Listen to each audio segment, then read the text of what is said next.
فإذا جاءت الطامة الكبرى يوم يتذكر الإنسان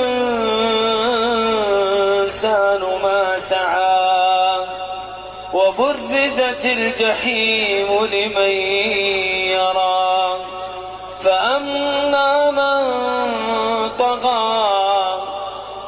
فأما من طغى وآثر الحياة الدنيا فإن الجحيم هي المأوى وأما من خاف مقام ربه ونهى النفس عن الهوى فإن الجنة هي المأوى